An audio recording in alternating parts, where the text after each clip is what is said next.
stock market. Retail is buying the dip on the stock market. Most people in crypto are comprised of retail because there's a lot of restrictions in the stock market, in traditional finance, to essentially keep us divided. So let's go ahead and talk about some of the insanity that happened this week. We all know that the Trump tariffs were announced. They have not taken place yet, despite popular belief. So I believe most of them will go take effect on the 9th, April 9th. But at the same time, the reason why there was a delay is because Trump wants to essentially negotiate with some of these countries. Again, most of these tariffs are reciprocal, which means they but they means that we pay tariffs to these countries, so now Trump wants them to pay tariffs to us, to essentially kind of rebalance America, try to fix things that are happening because things are an absolute hot mess, and they've been this way. And again, I'm not just blaming the previous administration. I am blaming the public servants for the literally last decades. So we're in a very interesting time right now. I feel that America's in a recession. I went through the 2008 recession. I've seen people struggle, and I'm feeling it too. Everybody's feeling it. So what exactly can we do? What exactly can we do? Well, the stock market dumped astronomically. According to sources and Grok and whatnot on the internet, the S&P dumped 4.9%. 4.9%. On April 4th, which was yesterday, Friday, $3.25 trillion was removed from the stock market. And 5.4 billion was added to crypto, which we'll talk about that in a second. And apparently, since Trump took office, $10 trillion has been wiped out from the stock market. Hedge funds are also facing a Lehman-style margin call because of global trade, because of the tariffs, because of all that. Me personally, before I move on forward, I don't really care about the hedge funds, primarily because the hedge funds have really done nothing but help destroy America, because all of the different legal loopholes that they get. Again, hedge funds, traditional finance, they operate within the constraints of the law, but a lot of the laws that are created are to essentially keep them wealthy, okay? Because they have enough money to hire people to kind of help guide them through that. Also, you guys, make sure to smash a like. Make sure to smash a like. We have over 100 people, only 7 likes. You need to smash a like so we can push this out. And again, a lot of the hedge funds are responsible for a lot of the bankruptcies with a lot of these big companies like Red Lobster, maybe Bed Bath & Beyond, those large companies, because what they do is they go in and they buy and then they short and they manipulate, and they're just profiting on all ends, which they don't care about, how that impacts people. They're also coming in and buying a lot of American properties. My personal opinion is that traditional finance should not be able to buy properties, single family residents and whatnot.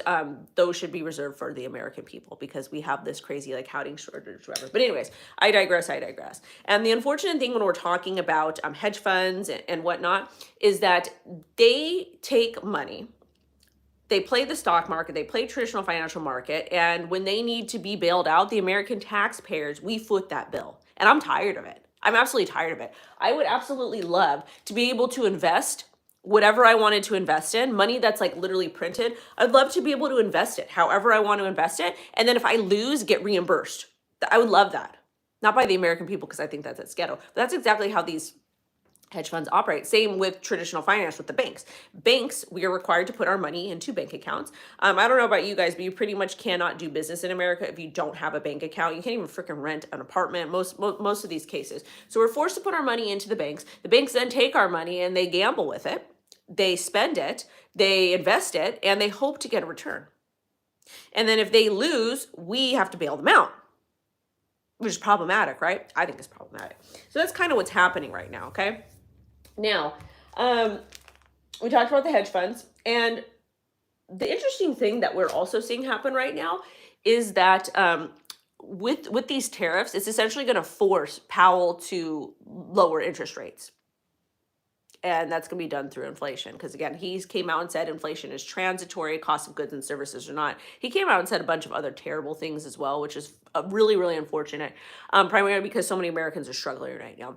So we're hoping to see lower interest rates, which will lower the cost to borrow money, like credit cards, houses, whatnot.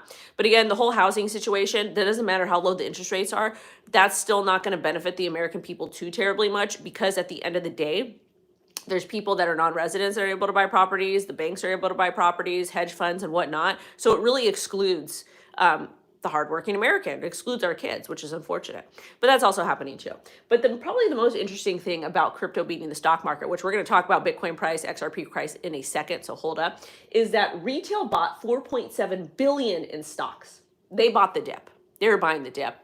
And is that a good idea or is that a bad idea? Well, Warren Buffett says to buy when others are fearful. And we talk a lot about chasing red candles on the channel. And the reason why we talk about chasing red candles is because that means you're buying when something is low and hoping to sell high at a later time. Again, you need to do your due diligence on that and do not financial advice. I also bought Bitcoin the other day and I bought Link because number goes down. But the reason why I wanted to talk about the stock market in comparison to crypto is there's a lot of restrictions with the stock market. There's a lot of restrictions to invest. Like even though we have different IPOs and whatnot, and some retail investors do have they do have access to those, you don't get the same access that accredited investors get. So at the end of the day, the accredited investor law is extremely predatory, and it is made to keep that wealth gap, And so I want to see a revamp of that. I want to see a complete revamp of that. And that's why I love crypto so much. Crypto levels the playing field. Crypto allows anybody from any background, it doesn't matter who you are, what you've done, any of that stuff, to come in with your own money after you've self-educated, after you've done your due diligence, and play around with crypto.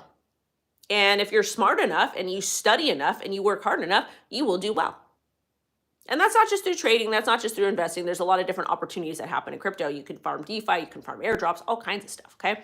So that being said, retail is starting to rise up. Retail is starting to take their power back, and that is absolutely amazing. That's exactly what we want to see. And I know that gold did hit an all-time high, and that's because it's a very, very popular traditional financial product that people like to use as a hedge against inflation. But now, during this economic crisis, we have Bitcoin, and Bitcoin is mainstream. We have the spot ETFs. We have it legalized as national tender in El Salvador, different types of places. We have the strategic reserves that are coming. But as far as the prices go with crypto, Bitcoin, during this market volatility, we really traded around $80,000, $82,000. $82,000. And if you were just holding on to Bitcoin, you've done well. It didn't dump. XRP held above $2. The rest of the crypto markets, yeah, we did see a lot of really nasty gains.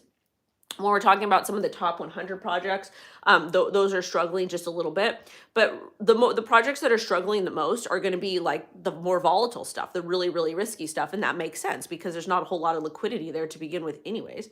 But with the moral of the story is, like I'm taking a look at the hour right now. Crypto is up about 1%.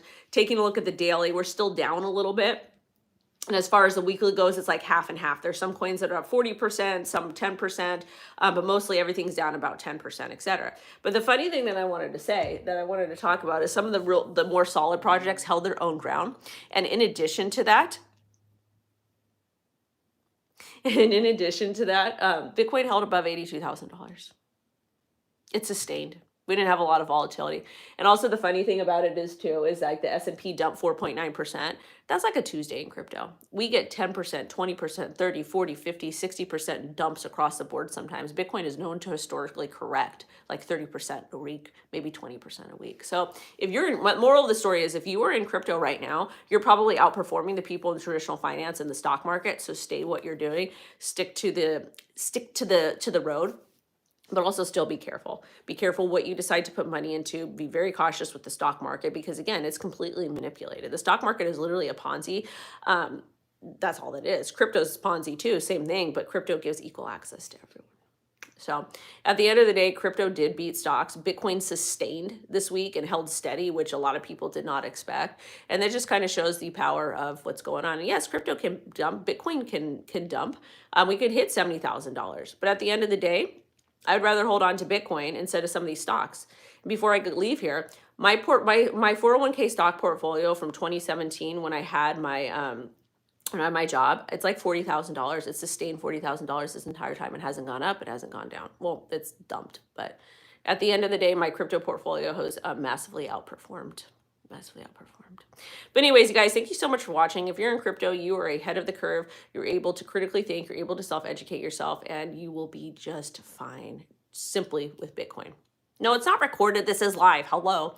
Anyways, you guys, sending y'all love and light. I will be back. I will see you guys tomorrow around 10 a.m. PST. Goodbye.